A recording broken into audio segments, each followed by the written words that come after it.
12 দিনের মাথায় ফের শুট আউট মালদায়। দুলাল সরকার খুনের 12 দিনের মধ্যে আবারও গুলিবিদ্ধ দুজন, তাদের মধ্যে মৃত এক।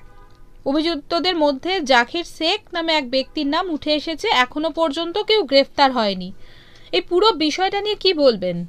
ডাকাতির পর সেই ডাকাতি করা সম্পত্তি ভাগ নিয়ে কিন্তু ডাকাতদের মধ্যে মারামারি হয়। এখন যেটা হচ্ছে সেটা ঠিক সেই জিনিসটাই হচ্ছে।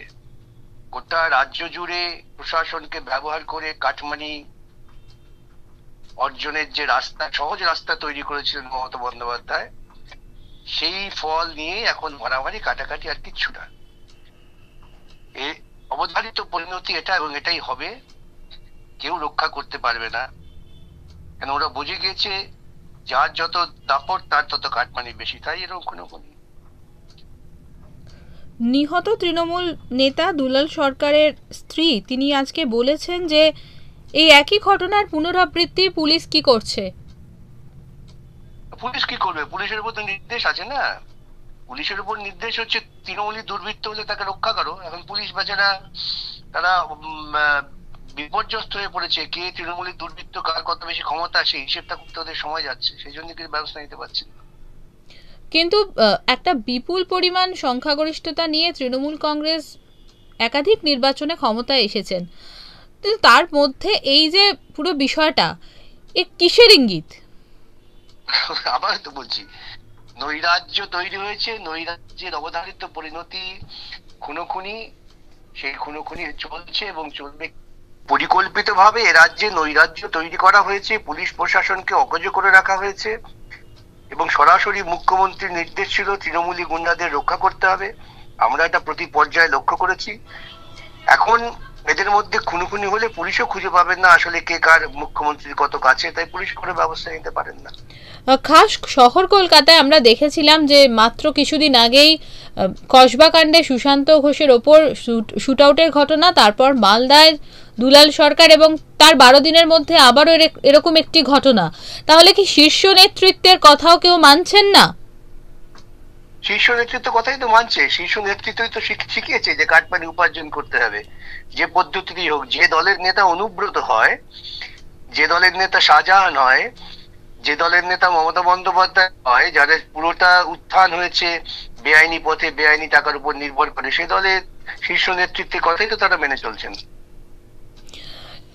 একটি অন্য প্রসঙ্গে আসবো, সেটি হচ্ছে যে স্যালাইন নিয়ে বিষ, এবং সেটা নিয়ে এই মুহূর্তে গতকাল সিআইডি তদন্তের নির্দেশ দেওয়া হয়েছে এবং কুণাল ঘোষ বলছেন যে সরাসরি এটা একটা অন্তর্ঘাত বা চক্রান্ত, এবং ঘটনার তীর হচ্ছে আরজিকর আন্দোলনকারীদের দিকে, সিপিএম এর দিকে। কি বলবেন? কুণাল ঘোষকে হেফাজতে নিয়ে জিজ্ঞাসাবাদ করা হোক, উনি এই কথা বলছেন, ওনার কাছে কি তথ্য আছে। এটা তো প্রথম কাজ হওয়া উচিত পুলিশের। সে কাজ থেকে পুলিশ করবে, সে সাহস পাবে। কুণাল ঘোষ যদি সব জানেন তবে তাকে হেফাজতে নিয়ে জিজ্ঞাসাবাদ করা দরকার সত্য উদ্ঘাটনের জন্য। ওকে নিয়ে যাক হেফাজতে, জিজ্ঞাসাবাদ করুক, তারপর আরো অন্য তথ্য আসবে। এই ঘটনার পর জুনিয়র ডাক্তারদের ওটি রুমে আর না ঢোকবার নির্দেশ জারি করা হয়েছে মেদিনীপুর মেডিকেল কলেজের তরফে। তাহলে এতদিন পর্যন্ত ওরা বলছিলেন যে জুনিয়র ডাক্তাররা না থাকার জন্য নাকি ধর্মঘট করছে বলে স্বাস্থ্য ব্যবস্থা ভেঙে পড়েছে। এখন বলছেন জুনিয়র ডাক্তাররা কাজ করছে বলে স্বাস্থ্য ব্যবস্থা ভেঙে পড়েছে। এই রাজ্যের প্রশাসনের মাথায় যারা আছেন তাদের কি মস্তিষ্কে খানিকটা ঘাটতি আছে? সর্বোপরি রিঙ্গা স্যালাইন সাপ্লাই থেকে জুনিয়র ডাক্তাররা করেছিলেন। স্যালাইন সাপ্লাই যারা করলেন তাদের কোনো বাঁচিয়ে দেওয়ার জন্য এসব জুনিয়র ডাক্তারদের ঘাড়ে চাপানো হচ্ছে। পুরো উন্মাদের রাজত্ব চলছে এখানে। আরেকটা শেষ প্রশ্ন বিকাশা, সেটি হচ্ছে যে আমরা দেখেছিলাম যে স্বাস্থ্যক্ষেত্রে একাধিক দুর্নীতি, এবং আপনার কাছে যখন আমরা বিভিন্ন সময় বাইট নিতে গেছি, বিভিন্ন ইন্টারভিউতে নিতে গেছি, সেখানে একটা প্রসঙ্গ এসছে যে অভয় এমন কিছু তথ্য জেনে গেছিল দুর্নীতি সংক্রান্ত, যার জন্য শেষ পর্যন্ত তাকে সরিয়ে দেওয়া হয়েছিল। এরকম একটা প্রসঙ্গ বারে বারে উঠে এসছে। তো আবারও এইরকম একটা রিঙ্গার্ড ল্যাকটেড স্যালাইনের এই যে ঘটনা, মানে এই যে পুরো বিষয়টার সাথে কোথাও একটা কানেকশন চলে আসছে অভয়ের মৃত্যুর সাথে এই যে ঘটনা।